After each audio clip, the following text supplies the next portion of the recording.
Good morning. Today we can discuss right shares, bonus shares, etc.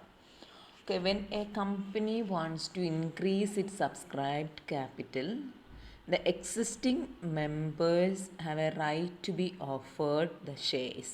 Such shares are known as right shares. അപ്പം right issue എന്ന് പറഞ്ഞാൽ എന്താണ്? It is an issue of rights to buy additional securities in a company made to the company's existing shareholders. So when the rights are for equity shares such as അങ്ങനെയാണെങ്കിൽ in a public company, it is a way to raise capital. So with the issued rights, existing security holders or shareholders have the privilege to buy a specified number of new shares from the firm at a specified price within a specified time. അപ്പോൾ ഇതിൻ്റെ പ്രത്യേകത എന്താ? Right shares എന്ന് പറഞ്ഞാൽ ആർക്കാ offer ചെയ്യുന്നത്? The shares are offered to the existing share holders of a company when it makes additional issue of shares. അപ്പോൾ companies act 62 പറയുന്നുണ്ട്, it requires that when a public company makes an additional issue of shares, these new shares must be offered to existing share holders in proportion to the paid up value of shares held by them. അപ്പോൾ share ഹോൾഡേഴ്സിൻ്റെ ഈ റൈറ്റിന് നമ്മൾ പറയുന്ന ടേമാണ് preemptive rights or privileged subscription എന്ന് പറയും. മനസ്സിലായോ? അപ്പോൾ the company having share capital proposes to increase it subscribed capital by issue of further shares within the limit of authorised capital. Its directors must first offer such shares to the existing shareholders of equity shares in proportion to their paid up share capital. ഈ companies ആക്ടിൽ ചില conditions പറയുന്നുണ്ട് ഇങ്ങനെ right issue നടത്തുന്ന സമയത്ത്. Section 62 പറയുന്നത് ഇതാണ്. അപ്പോൾ ഈ സെക്ഷൻസ്, ഒരു കാര്യം നിങ്ങൾ ശ്രദ്ധിക്കേണ്ടത്, പബ്ലിക് കമ്പനിക്ക് മാത്രമാണ് കേട്ടോ ഈ സെക്ഷൻ അപ്ലിക്കബിൾ ആയിട്ടുള്ള. Section 62 it is not apply to private company. അപ്പോൾ thus a private company need not offer its additional shares to its existing share holders. അപ്പോൾ കമ്പനീസ് ആക്ടിൽ എന്തെല്ലാം പറയുന്നത് നോക്കാം. What are the provisions relating to right issue of shares എന്നുള്ളത്.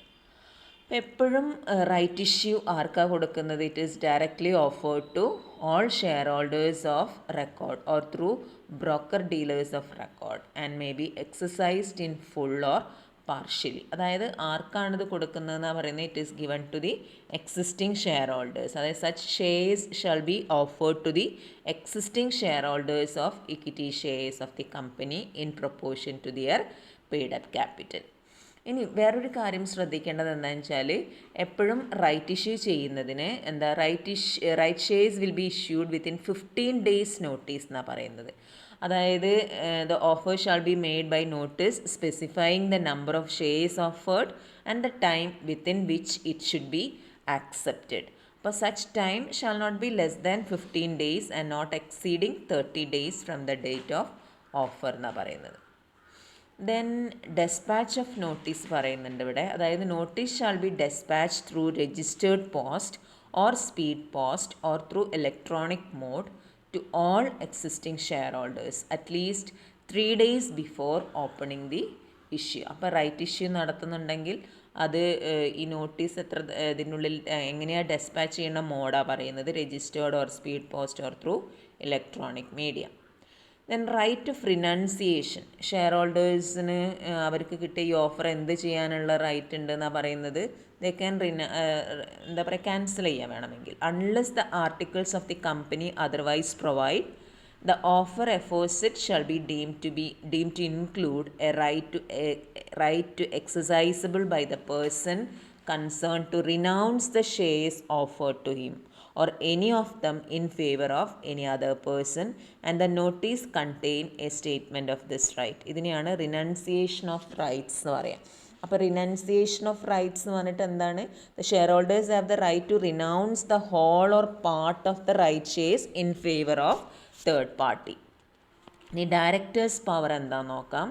After the expiry of the time specified in the notice or on receipt of earlier notice from the person declining to accept the shares, the board of directors have the power to dispose of them in such manner which is not disadvantageous to the shareholders and the company അങ്ങനെ renounce ചെയ്യുന്ന shares എന്ത് ചെയ്യുന്ന പറയുന്നത് dispose ചെയ്യാനുള്ള right ഡയറക്ടേഴ്സിനുണ്ട്. Then issue to employees, അങ്ങനെ ചെയ്തിട്ടുള്ള shares ഉണ്ടല്ലോ, it shall be issue to employees under a scheme of employees stock option subject to special resolution passed by company and subject to such conditions as may be prescribed in Rule 12 of Companies Rule 2014. Then next one, issue to outsiders, അതായത് company may by special resolution in the general meeting decides that directors need not offer the shares to the existing shareholders of the equity shares and that they may dispose them off in a manner thought fit by them. ഇതിനെയാണ് നമ്മൾ preferential offer of shares എന്ന് പറയുക. When third parties or only certain share holders are given shares in priority over the other share holders. അപ്പോൾ this is given either for cash or for a consideration other than cash if the price of such shares is determined by valuation report of a registered valuer. Okay, അപ്പം right issue എന്താണെന്ന് മനസ്സിലാക്കി വെക്കുക, അതിൻ്റെ പ്രൊവിഷൻസും നോക്കി വെച്ചോളാം. Next is bonus shares. When a company has large reserves it issues bonus shares to strengthen the position of the capital. ഈ right ഇഷ്യൂയും ബോണസ് ഇഷ്യൂയും തമ്മിലുള്ള വ്യത്യാസം അതാണ്. റൈറ്റ് ഇഷ്യൂ കമ്പനിക്ക് കൂടുതൽ ക്യാപിറ്റൽ ആവശ്യം വരുന്ന സമയത്ത് എക്സിസ്റ്റിംഗ് ഷെയർ ഹോൾഡേഴ്സിൻ്റെ അടുത്ത് നിന്ന് സ്വരൂപിക്കാനുള്ളൊരു വഴിയാണ് റൈറ്റ് ഇഷ്യൂ നടത്തൽ. ബോണസ് ഇഷ്യൂ എന്ന് പറയുന്നത് കമ്പനിക്ക് ഒരുപാട് റിസർവ്സ് ഉണ്ടാവും, പ്രോഫിറ്റ് ഉണ്ടാവുന്ന സമയത്ത് കമ്പനി എന്ത് ചെയ്യും, ഇത് ബോണസ് ഷെയർ ആയിട്ട് കൊടുക്കുക ചെയ്യും. അപ്പോൾ therefore a bonus issue cannot be made when there is no undistributed profits or reserves with a company. അപ്പോൾ ഒരു വിധത്തിൽ പറഞ്ഞാൽ അതൊരു എന്താ പറയുക, it is a payment of dividend in the form of share instead of cash. അപ്പോൾ only fully paid up bonus shares can be issued. അതൊക്കെ നിങ്ങൾ പഠിച്ചതാണ്, അതുകൊണ്ട് അത് കൂടുതലായിട്ടൊന്നും ഞാൻ പറയാൻ പോകുന്നില്ല. അപ്പോൾ ഇഷ്യൂ ഓഫ് ബോണസ് ഷെയർസ് എന്ന് പറഞ്ഞിട്ടുണ്ടെങ്കിൽ a company may issue fully paid bonus shares to members out of ഏതിൽ നിന്നൊക്കെ കൊടുക്കാം, it's free reserves, it's securities account, അതേപോലെ വേറെ എന്താ പറയുന്നത്, ക്യാപിറ്റൽ റിഡംഷൻ റിസർവ് അക്കൗണ്ട്, അങ്ങനെയൊക്കെ. No issue of bonus shares shall be made by capitalising reserves created by revaluation of assets. അതും നമ്മൾ പഠിച്ചതാണ്. അപ്പോൾ a company can issue bonus shares only after the following conditions are satisfied. എന്തൊക്കെയാണ് പറയുന്നത്, അത് ആദ്യം തന്നെ it must be authorised by articles of association. Then it has on the recommendation of the board been authorized in the general meeting of the company. Then it has not defaulted in the payment of interest or principal in respect of fixed deposits or debt securities issued by it. It has not defaulted in respect of payment of statutory dues of employees, അതായത് contribution to provident fund, gratuity, bonus. ഇതൊക്കെ അരിയറായി നിന്നുകൊണ്ട് bonus issue നടത്താൻ പാടില്ല എന്നാണ് ഉദ്ദേശിക്കുന്നത്. Then partly paid up ഷെയർസും അതിനും ഒരിക്കലും ബോണസ് ഇഷ്യൂ നടത്താൻ പാടില്ല. ഇനി company which has once announce the decision of board recommending a bonus issue shall not subsequently withdraw the same. അതായത് അനൗൺസ് ചെയ്തിട്ടുണ്ടെങ്കിൽ ബോണസ് ഇഷ്യൂ നടത്തിക്കൊള്ളണം. Bonus shares shall not be issued in lieu of dividend എന്നുള്ളത്. Okay, next we can see what is calls on shares. അതൊക്കെ നിങ്ങൾക്ക് അറിയാം എന്താണ്. When shares are issued the terms of issue may specify the instalment by which the issue price shall be payable. ഇപ്പോൾ a member of a company is bound to pay the nominal amount of shares which he has purchased. അപ്പോൾ all money is payable by any member to the company shall be a debt due from him to the company. Okay, അപ്പോൾ call എന്ന് പറഞ്ഞിട്ടുണ്ടെങ്കിൽ എങ്ങനെയാണെന്ന് section 39 പറയുന്ന ഇതാണ്. Not less than 5% of nominal value of shares can be called by way of application money and another sum at allotment. അപ്പോൾ balance may be payable as and when called for. അപ്പോൾ no call shall exceed 1/6 of the nominal value of shares or be payable at less than 1 month from the date fixed for the payment of last preceding call. അപ്പോൾ essentials of a valid call പറയുന്നുണ്ട്. In making a call care must be taken that First point, the directors making it a duly appointed and duly qualified. അതായത് qualified ആയിട്ടുള്ള directors ആയിരിക്കണം. The meeting of the board has been duly convened. അതായത് call വിളിക്കുന്നതിന് മുന്നേ meeting നടത്തിയെന്ന് ഉറപ്പ് വരുത്തുക. Proper quorum is present. Quorum എന്ന് ഉദ്ദേശിക്കുന്നത് ആ മീറ്റിങ്ങിൽ നമ്പർ ഓഫ് മെമ്പേഴ്സ് എത്ര ഉണ്ടായിരിക്കണം എന്നുള്ളതാണ്. Then resolution making the call is duly passed. A proper entity is made in the minutes. Then calls on shares of same class must be made on uniform basis. Call is to be made in the interest of the company. എന്താ calls in advance, calls in arrears നോക്കാം. Calls in advance പറയുന്നത് എന്താ? Section 50 of companies act provides that a company may, if authorised by its articles, accept from any member the whole or a part of the amount remaining unpaid on any shares held by them. അങ്ങനെ calls in advance ആയിട്ട് calls സ്വീകരിക്കാം. Okay. Calls in arrears എന്ന് പറഞ്ഞാൽ എന്താ? It refers to the amount which has not been paid by the share holders on allotment or calls made by the company till the last day fixed by the company for payment. അപ്പോൾ company can charge interest at 10% from the due date to the date of actual payment. calls in arrearsന്, calls in advanceന് അതേമാതിരി company is required to pay interest at 12% per annum. Then surrender of shares ആ പറയുന്നത്. Share surrender ചെയ്യാന്ന് പറഞ്ഞാൽ voluntary return of shares by the share holders to the company for cancellation. അപ്പോൾ there is no provision for surrender of shares in the Companies Act, but the articles of some companies allow such surrender. അപ്പോൾ surrender of shares by a member to the companies valid ആവണമെങ്കിൽ and the articles give the directors the power to accept it and it is accepted to save the company from going through the formalities of forfeiture. Second, fully paid share can be accepted on surrender when shares surrendered are in exchange for new shares of the same nominal value. Then surrendered shares may be reissued in the same way as forfeited shares. അപ്പോൾ എന്താണ് forfeiture of shares എന്നുള്ളത് നോക്കാം. Forfeiture എന്ന് പറഞ്ഞാൽ compulsory termination of ownership of any share holder who has made default in payment of money. അപ്പോൾ company may forfeit the shares of the share holders for non payment of some calls if the following conditions are satisfied. എന്താ പറയുന്നത്? In accordance with, അതായത് forfeiture എന്ന് പറയുന്നത് it must be authorised by articles of the company.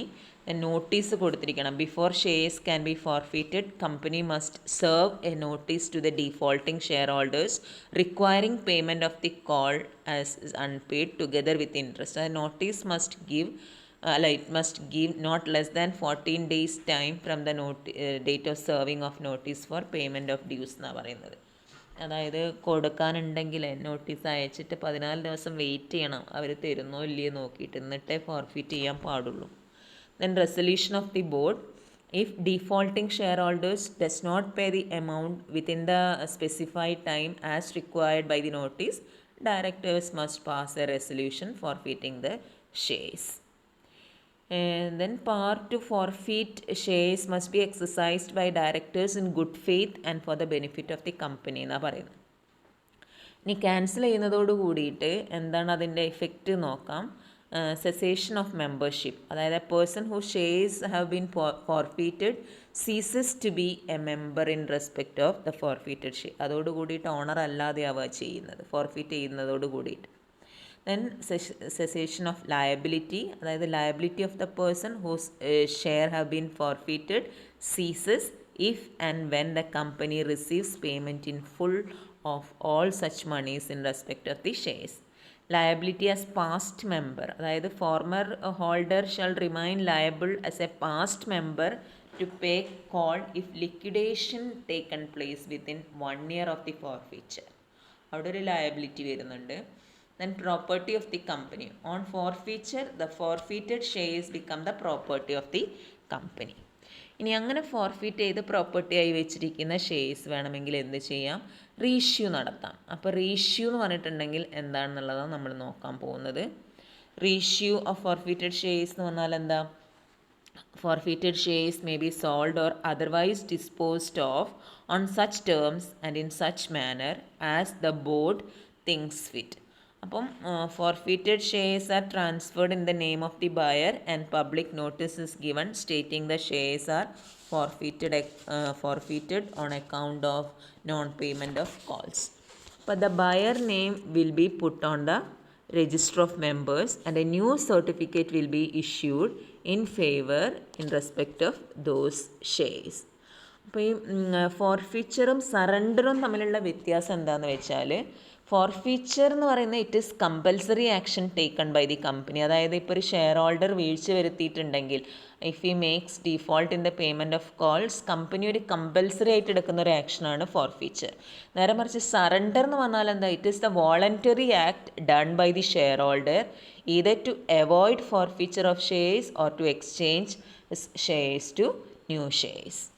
ഇനി forfeiture എന്ന് പറഞ്ഞാൽ it is the company initiative, the company takes the initiative. But in surrender share holder takes the initiative. Forfeiture എന്ന് പറഞ്ഞാൽ ഒരു complicated പ്രൊസീജിയറാണ്, while surrender requires easy procedures. there cannot be forfeiture of fully paid shares. അതായത് fully paid ഷെയർസിൽ എന്ത് forfeiture നടത്താനാണ്? കോൾസിൽ default വരുന്ന സമയത്ത് മാത്രമേ ഫോർഫീച്ചർ വരുന്നുള്ളൂ. ഓക്കെ, നേരെ മറിച്ചിട്ട് സറണ്ടർ ആവുന്ന സമയത്ത് there can be surrender of fully paid shares in exchange of new shares. Okay, so hope it is clear the difference between forfeiture and surrender of shares.